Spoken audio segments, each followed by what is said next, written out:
BJP हो या कांग्रेस, भगवान के नाम पर रोटियां तो दोनों ने सेकी हैं। बस फर्क इतना है कि बीजेपी ने भगवान के नाम पर पकौड़े भी तले हैं। आज इस वीडियो में हम लोग जानेंगे कि कैसे भारत की पॉलिटिकल पार्टियां भारतीय युवाओं को आस्था के चंगुल में फंसाकर उनके अधिकारों का दोहन करती है। तो चलिए सबसे पहले शुरुआत करेंगे भारतीय नौजवानों से। ऐसे तो भारतीय बेरोजगारी को लेकर हमारे पास डाटा के नाम पर लौड़े से कुछ नहीं है, लेकिन फिर भी मिंट ने एक रिपोर्ट पब्लिश की थी जिसके अनुसार नौजवान जो कि कम से कम सेकेंडरी स्कूल पास है, उनके बीच बेरोजगारी 35.2% जो कि 2000 ईस्वी में थी, वह 2022 में बढ़कर 65.7% हो गई है। और जितने बेरोजगार हैं इस देश में, उसका 83% नौजवान ही हैं। 83 मतलब 83%। अब ये बेरोजगार यूथ करेंगे क्या भाई? तो इन्होंने हाथ में पकड़ लिया किसी धर्म का झंडा या अपना डंडा और लगे हिलाने जोर जोर से। ऐसा क्यों है प्रभु? ऐसा इसलिए है कि डिग्री के नाम पे थमाया कुछ जा रहा है और स्किल के नाम पे मांगा कुछ जा रहा है।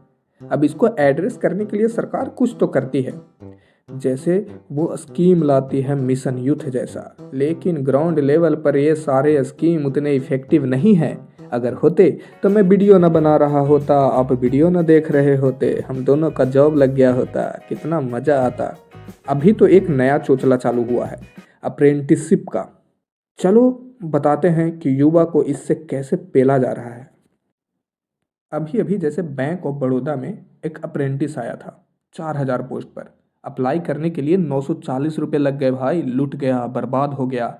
फिर ऑनलाइन एक एग्ज़ाम हुआ अपने फ़ोन या लैपटॉप से, फिर लैंग्वेज टेस्ट भी होगा, उसके बाद मेरिट लिस्ट बनेगा, फिर सर्टिफिकेट चेक होगा, उसके बाद तुमको अप्रेंटिस के लिए बुलाया जाएगा। इतना गांड घिसने के बाद वो तुमको 12,000 या 15,000 रुपया महीना देंगे।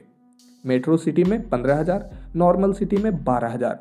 फिर 1 साल बाद निकाल देंगे और सरकार कहेगी कि जाओ अब जॉब ढूंढो, तुम्हारा ट्रेनिंग हो गया। तो भोसड़ी के, जब तुम ट्रेनिंग दिए और तुम ही जॉब नहीं दे रहे हो तो और कोई क्यों देगा? तो बताओ इस ट्रेनिंग का क्या फ़ायदा हुआ? 1 साल तक बहनचोद हमको बस बिजी रखा गया ताकि कुछ बोले नहीं। ऐसे ही लाखों युवाओं को हर साल बिजी रखा जाएगा बारी बारी से, और अंत में सबके हाथ आएगा धर्म का झंडा और अपना परमानेंट वाला डंडा। सच्चाई कड़वी है, युद्ध का कहानी डंडा के पास शुरू हो रही है और यहीं ख़त्म भी। घर में घर वाले डंडा कर रहे हैं, नौकरी के लिए धरना दो तो पुलिस डंडा मार रही है।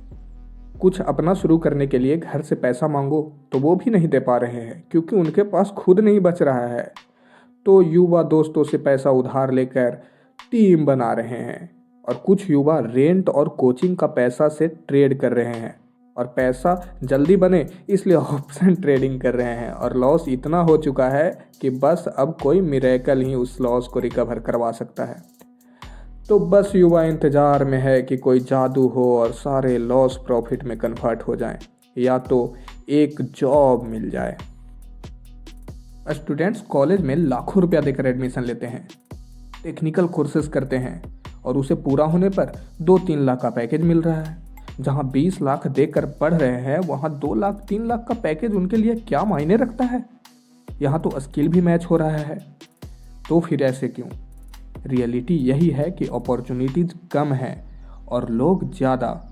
तो यहाँ पूरा दायित्व सरकार का बनता है कि वह अपॉर्चुनिटी क्रिएट करे। बहुत युवाओं को तो लगता है यह जॉब देना सरकार का काम ही नहीं है। तो क्या भाई जॉब देना तुम्हारा काम है? तुम दोगे 140 करोड़ भारतीयों को जॉब? हद चूतिया हो भाई। अब सारा पढ़ा लिखा युवा ऑटो तो नहीं चलाने लगेगा, नहीं सब्जी बेच सकता है और ना ही पकौड़ा तल सकता है। सबके लाइफ में सबके अपने अपने एस्पायरेशन होते हैं। कोई अच्छा इंजीनियर, कोई डॉक्टर, कोई आईएएस, कोई अच्छा गवर्नमेंट जॉब चाहता है।